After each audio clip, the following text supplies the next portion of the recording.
Hey everybody. Okay, so this is going to be relatively short because I do have several videos for you this week, but I still did want to go ahead and just give you a little bit of an overview. So I had just given you a video that comes from the movie The Founder. So hopefully you saw that video. It was just a couple minutes long about McDonald's speedy service system. If you have not watched The Founder, I would really recommend it. It is on Netflix right now if you have Netflix, and it is basically about the founding of McDonald's and how Kroc ended up taking it to a whole new level. So it does go through a ton of strategy stuff. But the reason that I actually had you watch this particular one was really due to this scene right here, because they're going through this whole idea of trying to figure out how they are going to manage to perfect the kitchen and get it designed in just the right way in order to make things as quick as possible, so forth and so on. And so really that's how fast food was built. So this is just one example of how we use these resources, these various different assets that we have, which of course is the topic of today's lecture. So that's really why I went ahead and I gave you that. Okay, so this is what we're talking about today. We're talking about this idea of internal analysis, and we're basically moving up this, little staircase, if you will, from our resources. So these are these different assets that we have. We've talked about tangible and intangible. You guys should be very familiar with that, I hope, from Tourism 1000. And basically, you go ahead, you take those resources, those assets, and you progress up to what are your capabilities. So your capabilities are all of these things that firms and human capital, the people that are working for them, use in order to complete these various different tasks within the organization to make sure that customers are getting value. Okay, and then of course this progresses to these core competencies. And we're going to get into core competencies in just a minute because there are a couple of different ways that we essentially are looking at what our core competencies are. So I'm going to get into these 4 criteria.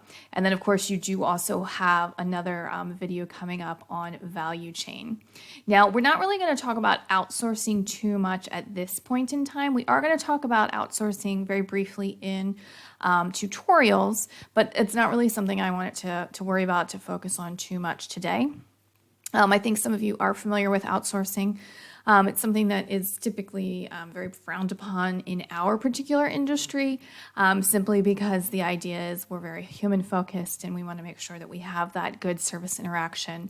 And the more you outsource certain things, the less you have control over that. So we've got these core competencies, figuring out what our core competencies are, which of course leads to competitive advantage. And hopefully that will be giving us our strategic competitiveness and making sure that long term, that's what we've got. So I wanted to just say a couple more things. One had to do with the idea of core competencies leading to this competitive advantage. And these 2 bits are very important here.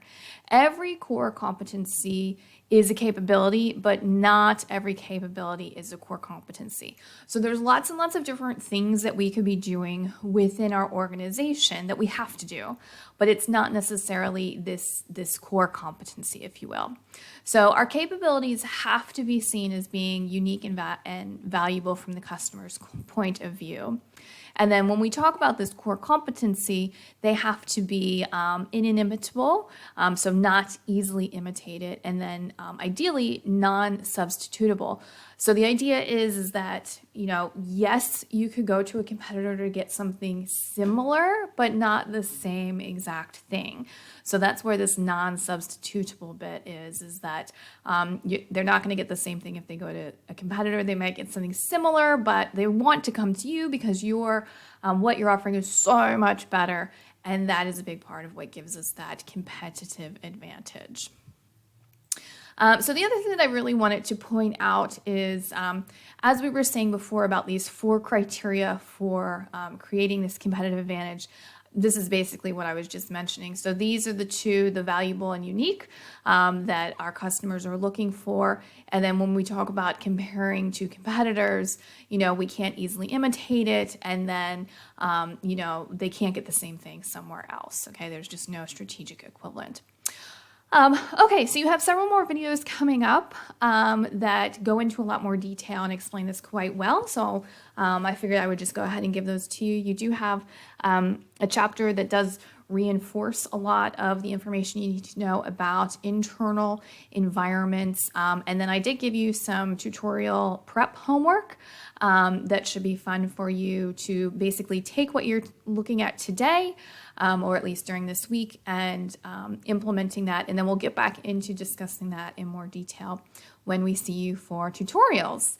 Okay, so that is that. Thank you so much, and I will see you next time.